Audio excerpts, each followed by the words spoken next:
So we're on the roof of the Ankrapp family in Phoenix, Arizona, where we can see that their roof has experienced quite a bit of wind and storm damage recently. We see a lot of creased shingles, a lot of teeth are missing from shingles. We got a lot going on here, and I'm going to do a removal and a replacement of one of these shingles. It's going to be this one right here. We see that it's been flopping around. It's got a large crease in it. And so what I'm going to do is first is set you guys up so that you guys can view the work that's being performed. Then I'm going to set myself up for success by putting on gloves. These things are brutal on your hands. They just rip your knuckles and everything to shreds. I got so many cuts and scratches throughout my arms and hands from these shingles. So first what we're going to want to do is we're going to diagnose exactly what we got going on here. What we have here is a dimensional shingle, wind creased and lifted, and this shingle is held in by fasteners in the nail strip. It typically has 4, 1, 2, 3, and 4. Then we have 2 books of shingles above it. The books of shingles, one starts right here and goes the duration of the shingle, and then this book stretches the entirety of it and overlaps by about 6 inches. So we have 4 nails or 4 fasteners in the nail strip, and then both books above it have fasteners in their nail strip that go into the very back end.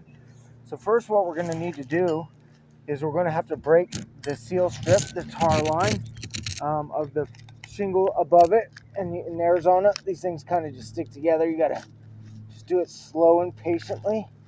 Just get under the shingle and just break that stuff away.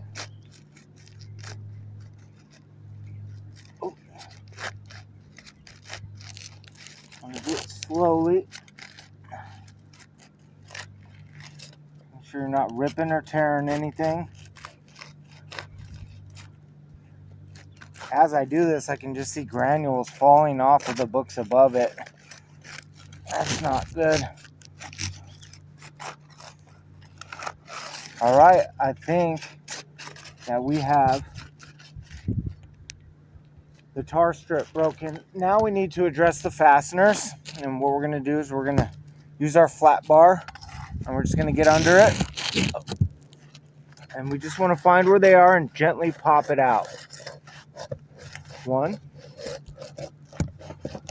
That should be 2. That felt like 3. And 4. Now we need to deal with the ones that are in the back as well. So you got to do that with a little bit of nuance. You definitely don't want nothing popping through or coming out too far. If you have nails that come out too far, they'll create nail pops, which will eventually pop through the shingle. Any hole in the shingle is definitely not a good thing. All right, now we just use our hand to gently make sure everything is free.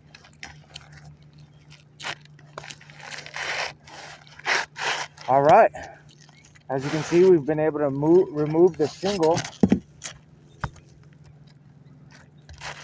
However, now we want to look at our surface area, get it cleaned up. What do we have going on here? This is a tear in the underlayment that probably came out attached to the bottom of this shingle. That's not good. Let's see what we got going on. All right, we've got a clean surface under there, no second layer, but we're gonna need to remove these nails so that when we reinsert, we have a smooth surface to slide it right in.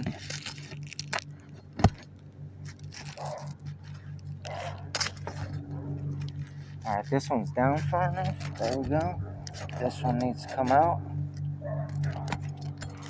There we go. We've got the nails that prevent it from sliding back in out. So now let's go ahead and take the shingle. Let's get it lined up.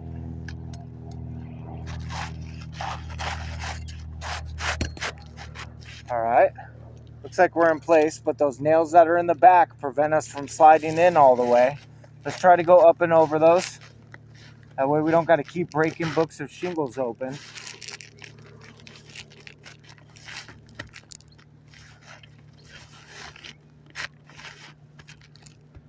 There we go. I believe that we are back in place. Now what we're going to do is take our 1.25" per code roofing nails, and we're going to start on the very end of the book and insert our nails into the nail strip. Now, it's important that you get right on the nail strip and that this is flush with the shingle. So I'm going to scoot over just a little bit.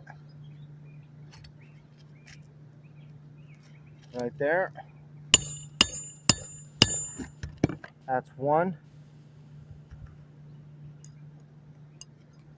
Did a pretty good job there.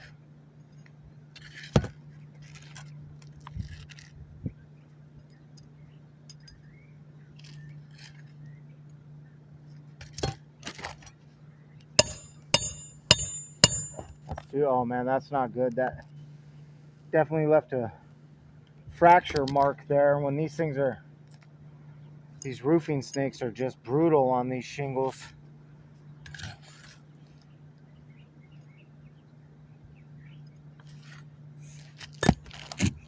We'll go with another one right here. You can see another small indentation right there from the roofing snake.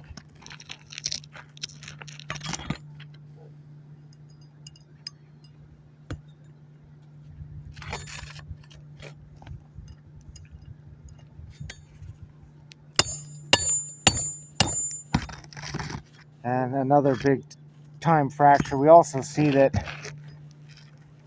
this tooth has come up now, and that there's a crease here just from simply nailing that in. This has come undone and fractured it. Let's see what else we got going on. Well, we see the same thing over here. Another crease right there from where the roofing snake butted up. It just kind of grabs the tooth with it. We can see that this part of the tooth is now loose, and that this is fractured and got a crease in it.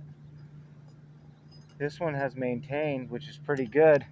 Another thing that I can see is that the roofing snake doesn't drive the nails in all the way. Try to get you guys some footage of that. Now this is what the 2 books of shingles now look like, with strike marks, creases. Not good.